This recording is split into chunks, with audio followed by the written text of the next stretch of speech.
Don't come to my wedding. You're no longer my family. My daughter wrote to me in a message, rejecting me for the sake of her new parents' wealth. I replied, understood. My heart was breaking from the betrayal, so I called one person. 24 hours later, I had 83 missed calls from her and her family. They were panicking, begging me to stop, but it was too late. Before we continue, please subscribe to the channel, and let us know where you are listening in the comments. Dad, I need $35,000 for the wedding. Emily's voice cut through the evening silence before she'd even removed her designer coat. This is the most important day of my life. I looked up from my evening paper, reading glasses sliding down my nose. My daughter stood in the doorway, car keys still jangling in her manicured hand, already pacing toward my desk. Sweetheart, sit down. Let's talk about this properly. There's nothing to discuss. She spun around, her heels clicking against the hardwood floor. The Thompsons have already put down deposits. The venue, the flowers, the photographer, everything's arranged. I just need you to cover your share. I set down the paper carefully. $35,000, nearly a quarter of my entire retirement savings. Emily, I can give you $8,000. That's all I can afford on my pension. Her face twisted like I'd slapped her. $8,000.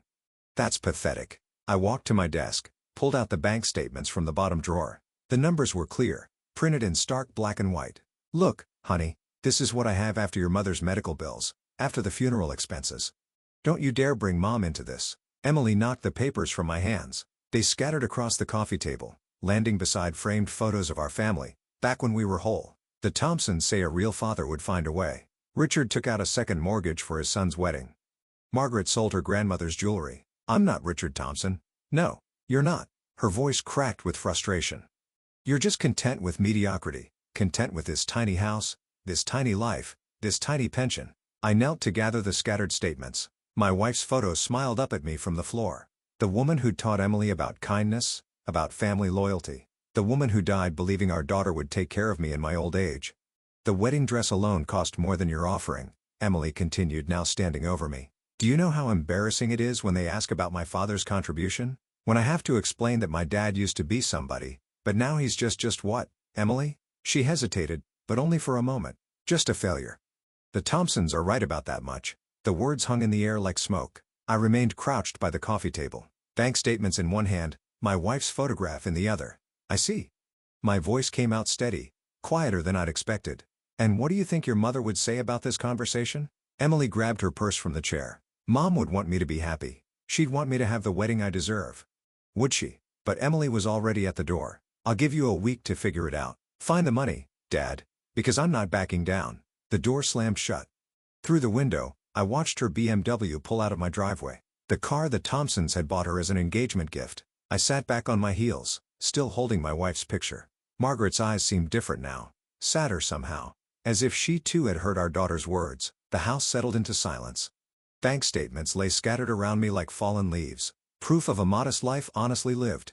$8,000. It had seemed like such a generous gift an hour ago. I placed my wife's photo back on the mantel, straightening it carefully. Then I began collecting the papers one by one, organizing them into neat piles on my desk.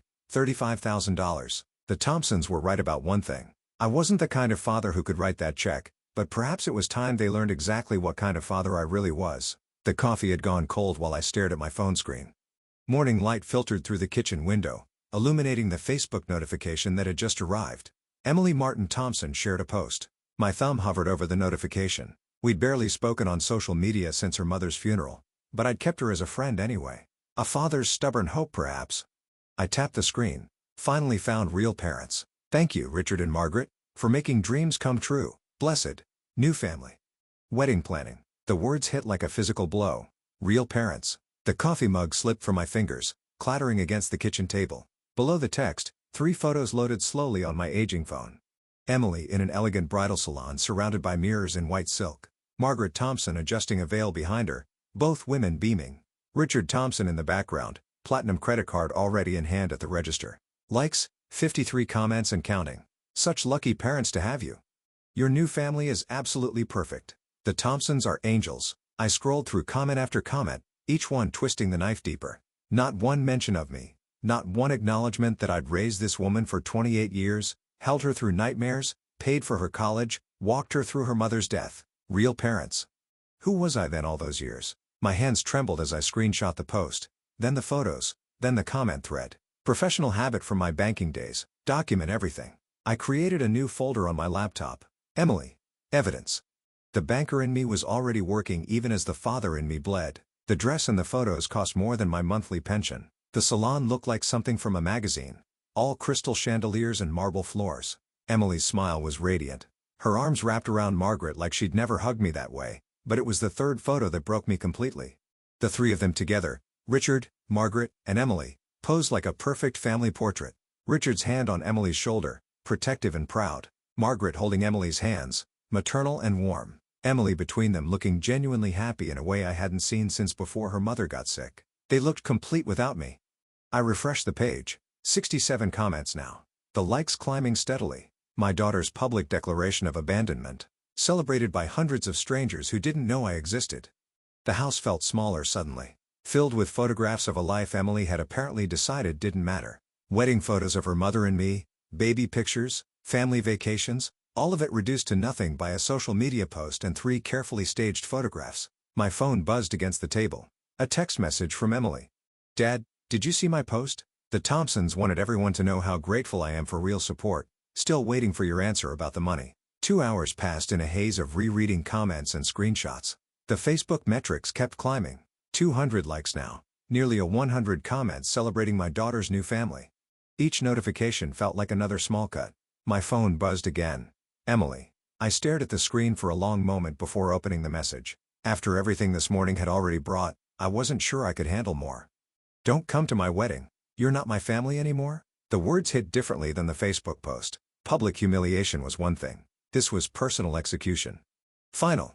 Absolute. I read the message 3 times, each pass making it more real. 28 years of fatherhood dismissed in a single text. The child I'd rocked through nightmares, taught to ride a bicycle, walked to her first day of school, gone.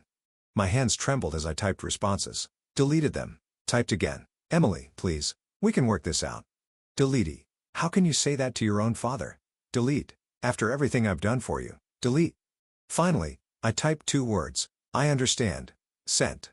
The message showed as delivered, then read. No response came. Emily had moved on, probably back to her wedding planning with her new parents. I walked to the living room, legs unsteady. The photo album sat on the bottom shelf where they'd been since Margaret's funeral. I pulled out the oldest one, leather-bound and worn at the edges. Our wedding day, Margaret in white lace, me in a rented tuxedo that was slightly too large. We looked impossibly young, impossibly happy. She'd made me promise that day to always protect our future children, to be the kind of father who never let them down. I turned the page, Emily as a newborn, tiny fist pressed against her face. Me holding her in the hospital chair looking terrified and amazed. Margaret used to joke that I'd counted Emily's fingers and toes 50 times that first day. More pages. Emily's first steps, tottering between Margaret and me in our old apartment. Her first day of kindergarten, pigtails and a backpack bigger than she was, birthday parties where I'd spent weeks building elaborate decorations, Christmas mornings where Emily would drag us from bed at dawn, school plays where she'd find my face in the audience and wave, high school graduation where she'd hug me so tight I could barely breathe, college move-in day when she'd cried and made me promise to call every week. When had it changed? When had I become disposable? I closed the album and set it aside. Through the window, neighbors were living their ordinary Saturday mornings, walking dogs, checking mail, washing cars, normal families doing normal things. My phone remained silent. Emily wasn't coming back from this decision. The Thompsons had won completely. But as I sat there surrounded by 28 years of family memories, something shifted inside me. Me. The hurt was still there, raw and deep, but alongside it grew something else, a cold methodical anger that felt familiar from my banking days. All right, Emily, I said aloud to the empty house, let's see how real your new parents actually are. Hours passed in methodical planning. I'd moved to my home office, the same space where I'd handled business calls for 30 years. The familiar environment brought back that old analytical mindset, the one that had caught embezzlers and fraudulent loan applications when others missed them.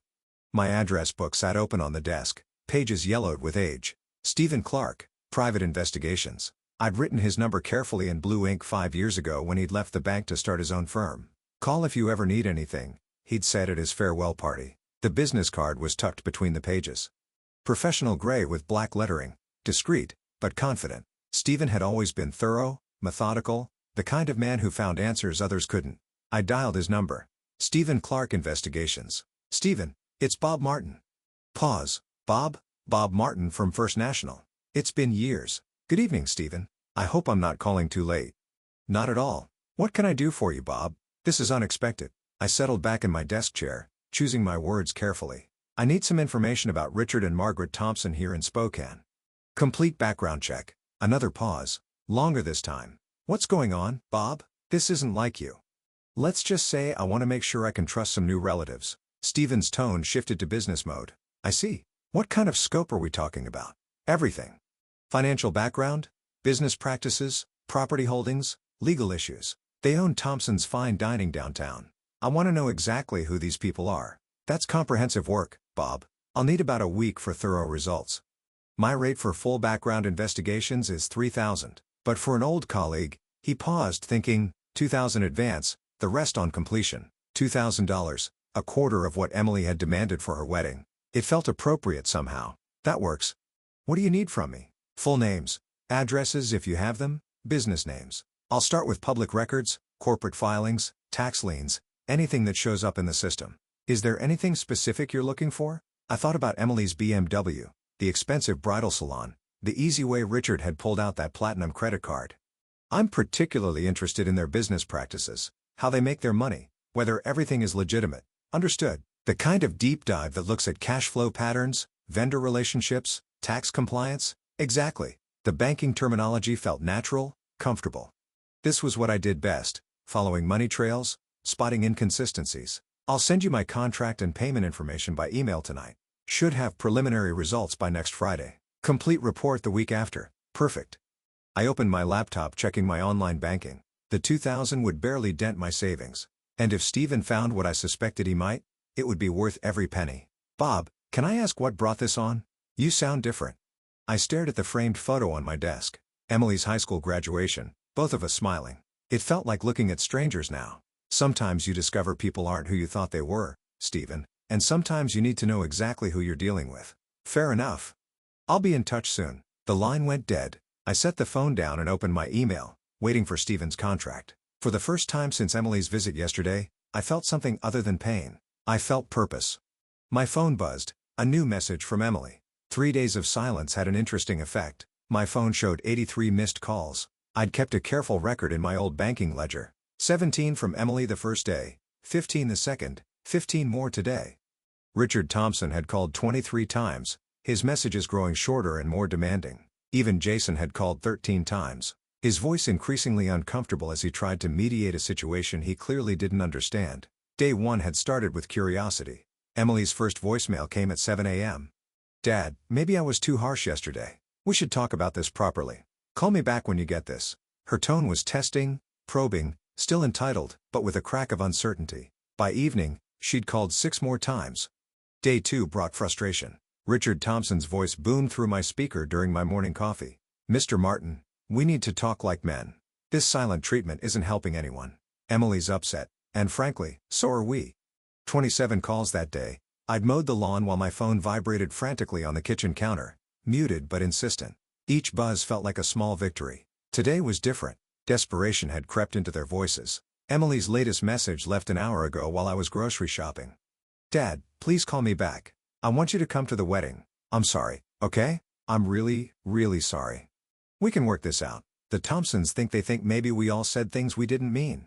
Her voice broke on the last sentence. I sat at my kitchen table with a ledger open, documenting each call with banker precision. Time received, duration, caller, emotional tone. The pattern was clear. Morning calls showed hope. Afternoon calls carried frustration. Evening calls revealed desperation. What fascinated me most was how quickly they'd cracked. 3 days, 72 hours of silence. And my daughter who'd called me a failure was now begging for my attention. The house had never been more peaceful. I'd read 2 entire books, organized my closets, and prepared meals without interruption. My phone sat on silent, notifications piling up like snow against a window. Sometimes I'd count them during commercial breaks, watching the numbers climb. Richard's calls followed a predictable pattern, authoritative demands escalating to barely contained anger. His businessman facade was slipping with each unreturned message. Yesterday's voicemail had lasted 30 seconds. We're trying to be reasonable here, Martin. But this childish behavior needs to stop. Jason's attempts were the most pathetic. Clearly coached by Emily and pressured by his parents, his messages grew shorter as his discomfort increased. Hi, Mr. Martin, it's Jason. Emily wanted me to. Could you please call her back? She's really worried. The spreadsheet in my laptop showed the progression beautifully. Day 1. Confusion. Day 2. Frustration. Day 3. Panic. Each phase documented with the methodical care I'd once applied to quarterly audits. My wife's photo watched from the mantel as I worked. Margaret would have been fascinated by this psychological chess game. She'd always said I was too soft with Emily, too willing to give in. Sometimes, she'd whispered during one of Emily's teenage tantrums, the best response is no response at all. 3 days ago, I'd been the desperate one, begging Emily to reconsider, offering what little I had. Now the roles had reversed completely. They needed something from me. Acknowledgement, forgiveness, simply proof that I still existed in their world. Stephen's preliminary report was due tomorrow, but honestly, I was starting to wonder if I'd need it. Emily was unraveling beautifully all on her own. My phone buzzed again. Emily, call number 48. This time, I almost smiled. Riverside Coffee sat half empty on a Tuesday afternoon, exactly what I'd hoped for when choosing this location. Stephen had picked a corner table away from the counter, his briefcase positioned carefully beside his chair. Professional as always. Bob, I have very interesting information for you. I settled into the opposite chair, notebook ready. I hope it was worth the investment. Stephen opened his briefcase and pulled out a manila folder thick with documents. Worth it? Bob, they're evading at least $400,000 in taxes over the past 3 years. The number hung between us, $400,000. Emily's wedding budget was a rounding error compared to what her new parents were stealing. Tell me more. Richard and Margaret Thompson run a sophisticated money laundering operation through their restaurant. Stephen slid the first document across the table. Look at this. Monthly deposits from catering services that don't exist. I put on my reading glasses examining the bank statement. Clean photocopies, professionally obtained. $53,000 deposited on March 3 from Heritage Wedding Catering. Another $47,000 on February 15 from Platinum Events Catering.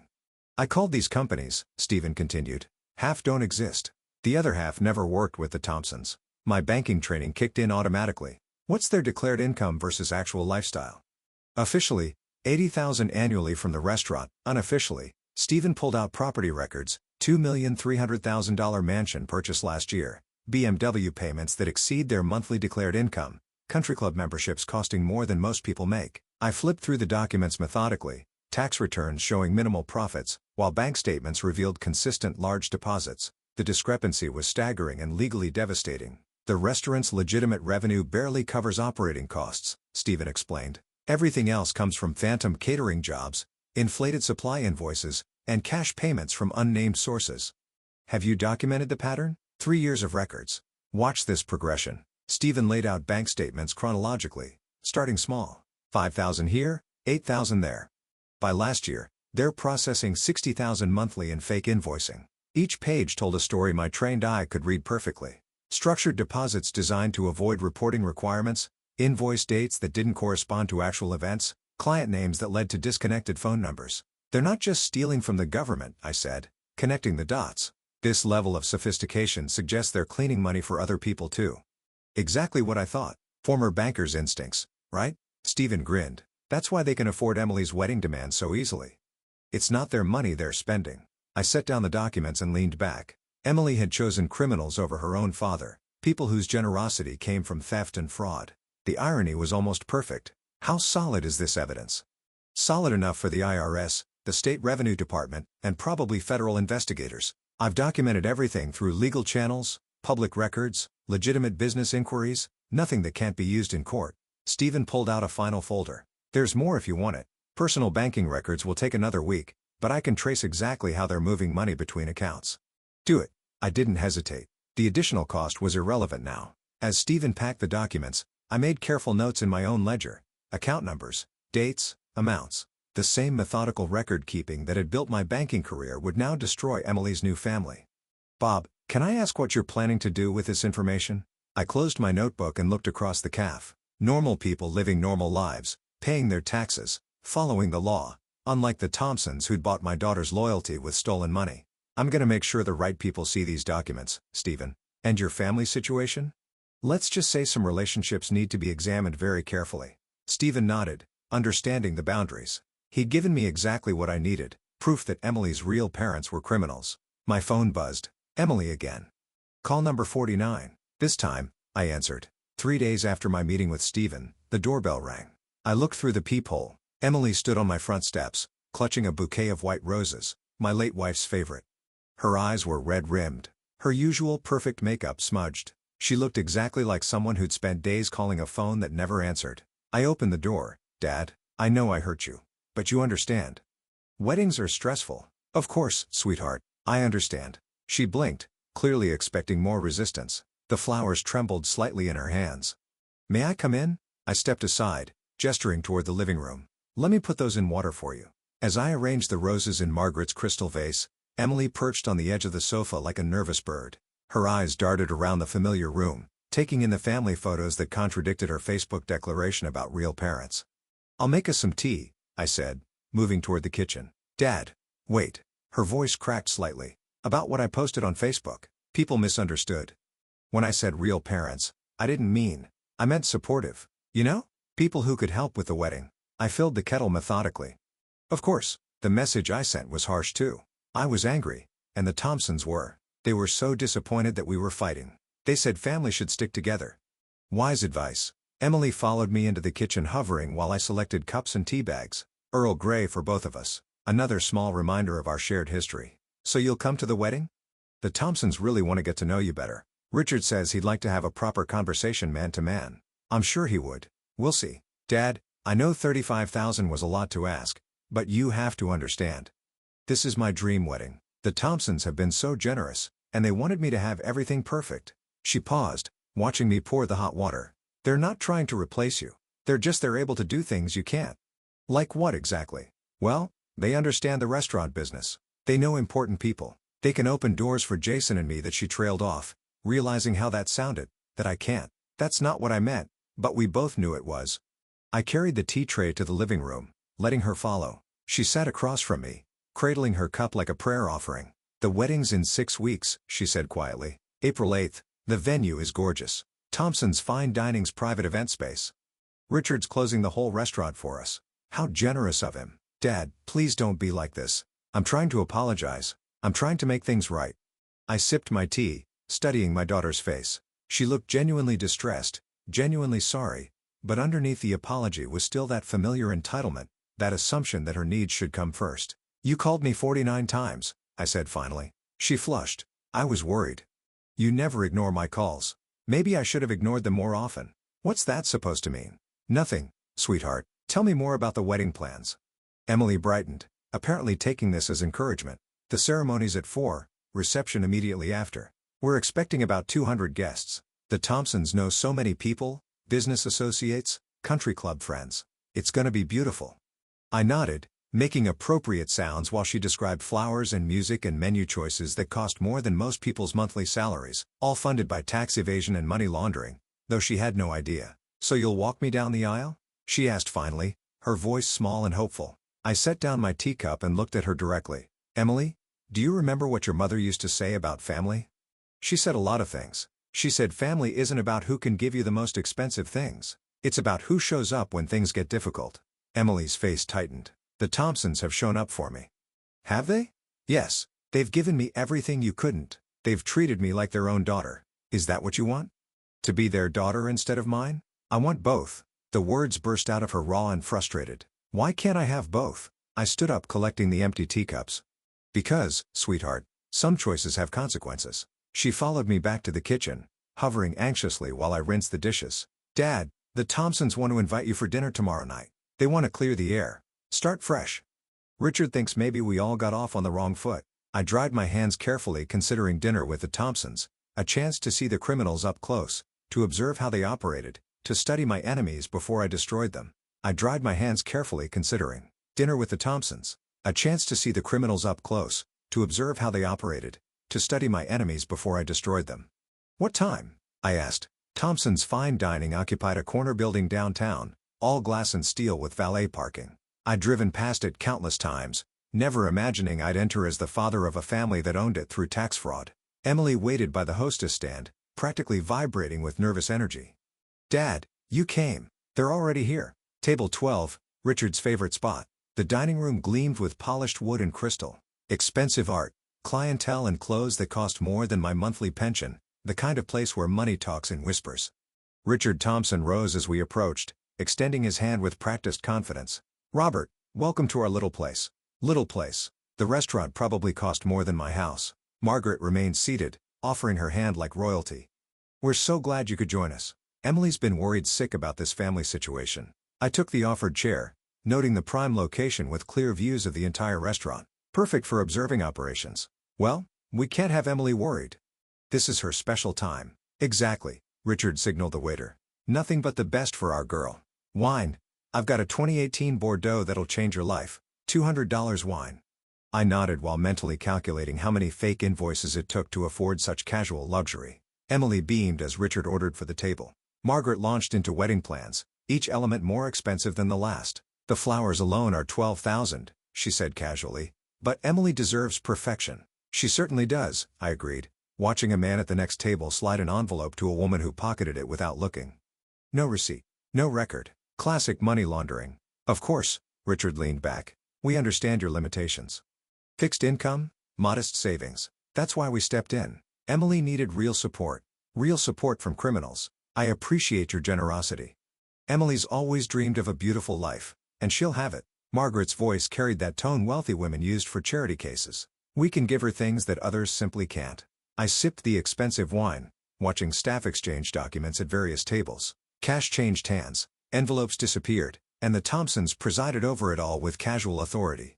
"Business seems good," I observed. "Outstanding." Richard's chest puffed with pride. "We've expanded into catering, private events. The profit margins are incredible." "Because you don't report half of it," I thought, discreetly photographing an invoice someone had left on the table behind Richard. Heritage Wedding, Catering, one of Stephen's phantom companies. Emily chattered about honeymoon plans while I documented evidence. A stack of cash disappeared into a server's apron. A businessman paid with multiple credit cards and an envelope of currency. "Robert," Margaret interrupted. "We want you to know Emily is family now. Our daughter in every way that matters. You've been very kind to her." "Kind?" Richard laughed. "We've given her a future, country club membership, social connections, business opportunities, things a pension simply can't provide." The condescension was breathtaking. Two criminals lecturing me about providing for my daughter with stolen money. "You're right," I said humbly. "I couldn't give her what you can." Emily squeezed my hand, radiant with happiness. If only she knew she was celebrating with tax evaders and money launderers. Richard regaled us with business stories, each revealing more criminal activity. Phantom employees, inflated expenses, cash customers who paid premium prices for services that didn't exist. "The secret," Richard winked, "is understanding cash flow, maximizing income streams while minimizing overhead." "Minimizing taxes," he meant. My phone buzzed as I photographed another transaction. "Stephen, probably with investigation updates. Emily tells me the wedding's at your private event space. Our crown jewel," Margaret gestured toward the back, "seats 300 full catering kitchen. We've hosted senators, judges, important people dining in a money laundering operation. I'd love to see it sometime." "Absolutely. We should have you over again soon. Get to know each other properly. More opportunities to observe their criminal enterprise." "I'd like that very much." As dessert arrived, I counted 17 suspicious transactions. The restaurant operated like a financial services company disguised as fine dining. Emily leaned against my shoulder, wine making her sentimental. "I'm so happy. We're all family now." Family, if she only knew. Richard raised his glass. "To family, to new beginnings, to understanding what really matters." I raised my glass, meeting his eyes, "to getting exactly what we deserve."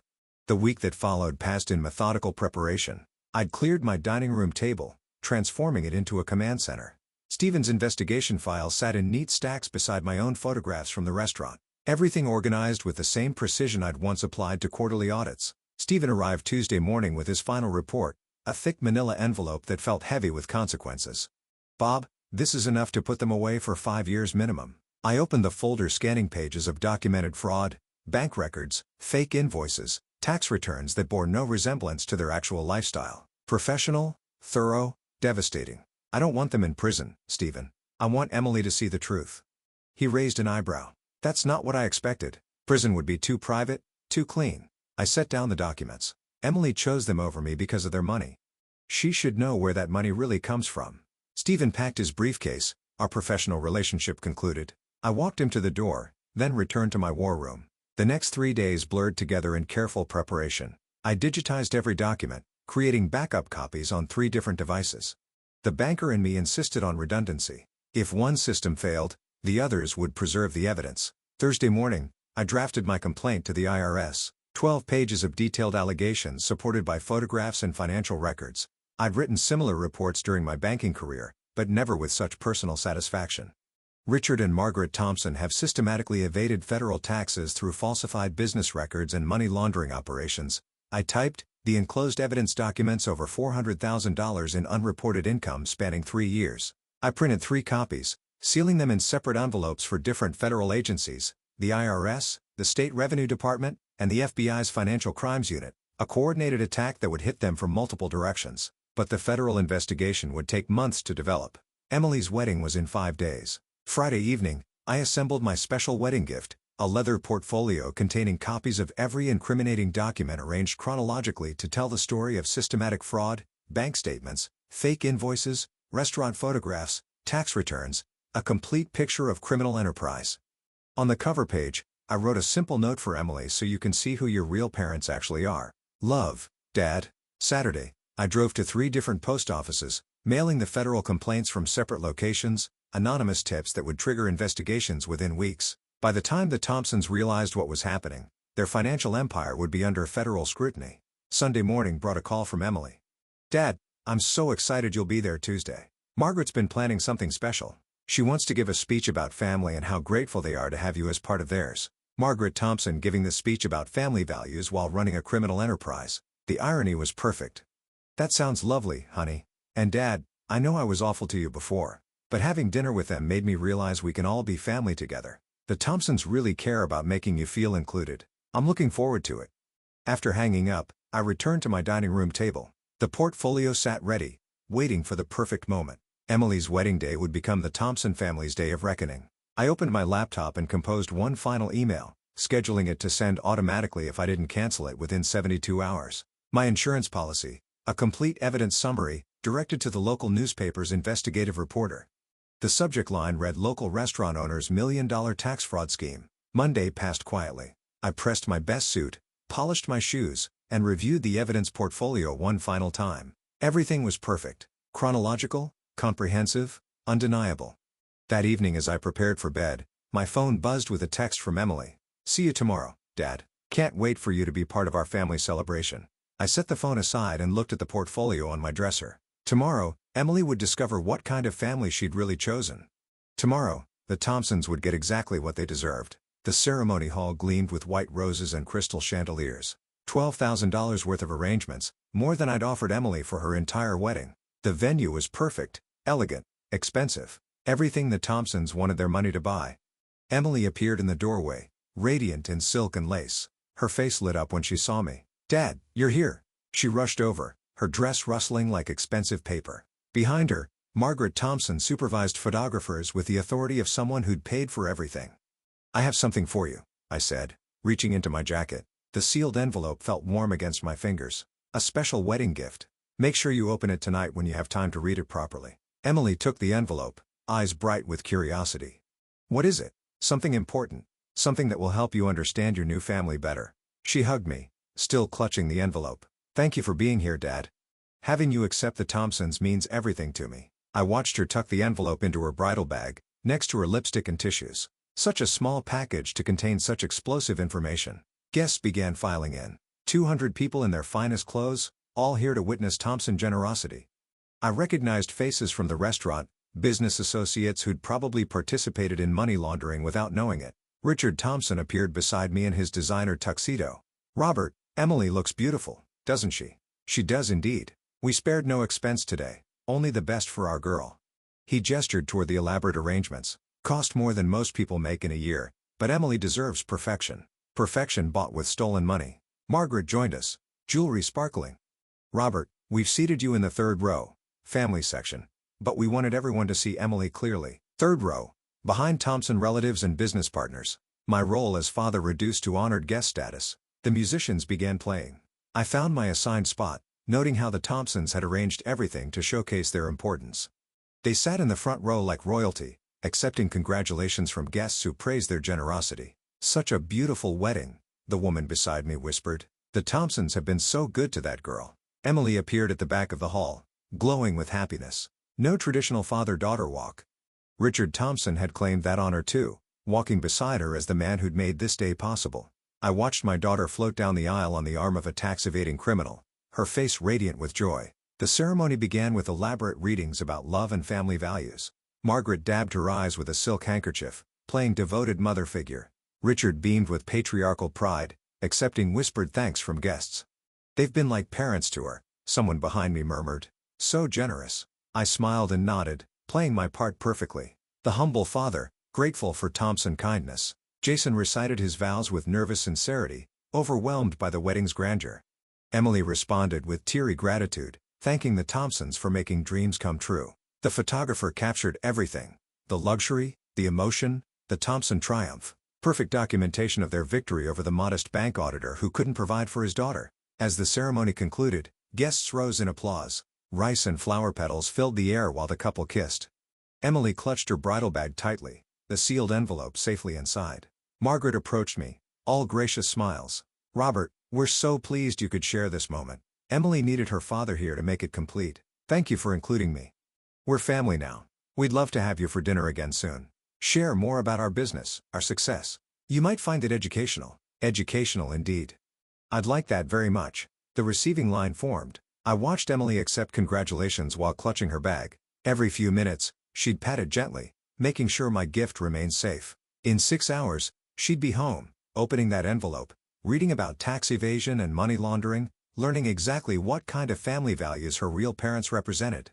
The Thompsons posed for photographs, arms around Emily like proud parents. Flashbulbs captured their moment of absolute triumph. I checked my watch. Hours of celebration remained before Emily discovered the truth. But discovery was inevitable. The envelope sat in her bag like a ticking bomb, counting down to the moment when everything would change. The Davenport Grand Ballroom sparkled with crystal and candlelight. Emily and Jason sat at the head table surrounded by wedding gifts. The reception had lasted 4 hours. Dinner, toasts, dancing, everything the Thompsons had orchestrated to perfection. I watched from my assigned table as Emily finally reached for her bridal bag. The sealed envelope emerged, pristine white against her silk gloves. "What's this, Dad?" she called across the ballroom, holding up my gift. "Open it, sweetheart. It's something special." She broke the seal carefully, unfolding the cover letter first. I'd written it simply: "Dear daughter, meet your real parents." Emily's smile faded as she read. Her eyes moved to the documents beneath. Bank statements, tax returns, money laundering evidence, page after page of Thompson crimes, professionally documented. The color drained from her face. "Emily?" Jason leaned over concerned. "What is it?" She handed him the letter, then spread the financial documents across the white tablecloth. Bank records showing unreported income, fake catering invoices, tax returns claiming poverty while living in luxury. Margaret Thompson noticed the commotion first. "Emily dear, what's wrong?" Emily looked up, documents clutched in trembling hands. "Is this true? Are you really stealing money?" The ballroom began to quiet. Nearby guests turned toward the head table, sensing drama. Richard Thompson stood quickly, face flushing red. "That's all lies. Your father's just jealous because we could give you what he couldn't." "Jealous?" I rose from my seat walking toward the head table. Every eye in the ballroom followed me. "No, Richard. I just wanted my daughter to know the truth about her new parents." Margaret grabbed for the documents, but too late. Guests at nearby tables had already seen them. Phones appearing to photograph the evidence. $400,000 in tax evasion, I announced to the room. Money laundering through fake catering services. Your wedding was paid for with stolen money, Emily. Emily stared at the documents, then at the Thompsons, then back at the evidence. The flowers, the venue, everything? All of it, I confirmed. Funded by criminal activity. Richard's face turned purple. You bitter old man. You're trying to ruin your own daughter's wedding. I'm trying to save her from criminals. The ballroom erupted in whispers. Guests pulled out phones, photographing the documents Emily held. The scandal was spreading in real time, captured by 200 witnesses. Margaret tried desperately to control damage. Please, everyone, this is a misunderstanding. The IRS doesn't think so, I interrupted. I filed formal complaints 3 days ago. The federal investigation starts Monday. Emily dropped the documents covering her face. All this time, all your generosity, it was stolen money? Emily, you have to understand, Richard began. I understand perfectly. Her voice was hollow, devastated. You bought me with money you stole from other people. The wedding photographer captured everything. Their panic, Emily's breakdown, scattered evidence across the head table. Perfect documentation of their public destruction. Guests began standing, some approaching for closer looks, others backing away as if witnessing a crime scene. The elegant reception had transformed into a scandal. Jason sat frozen, staring at his new in-laws. "My parents, they're really tax evaders and money launderers," I confirmed. "The restaurant is a front for washing illegal cash." Margaret made one final desperate attempt. "Robert, surely we can discuss this privately. Like you discussed publicly replacing me as Emily's father." I smiled coldly. "No, Margaret. This conversation happens here in front of everyone who witnessed your triumph." Emily finally looked up, mascara streaking down her cheeks. "Dad, I'm so sorry. I said such terrible things to you. You were manipulated by criminals, sweetheart. You couldn't have known." Richard Thompson, who'd walked my daughter down the aisle, stood exposed as a common thief. Margaret, who'd played loving mother figure, was revealed as his partner in crime. The wedding guests, their friends, business associates, social connections, had become witnesses to their complete downfall. Emily gathered the scattered documents. "What happens now?" "Now," I said, watching the Thompsons' faces crumble, "justice happens." The ballroom buzzed with conversation, phones, and reputations being destroyed in real time. The envelope had opened, the bomb had exploded, and the Thompsons were getting exactly what they deserved. 5 days later, Emily stood on my doorstep with tears streaming down her face and her arms full of expensive gifts. "Dad, I'm so sorry. I was a terrible daughter." She collapsed into the living room chair, still in her designer clothes, but looking smaller somehow.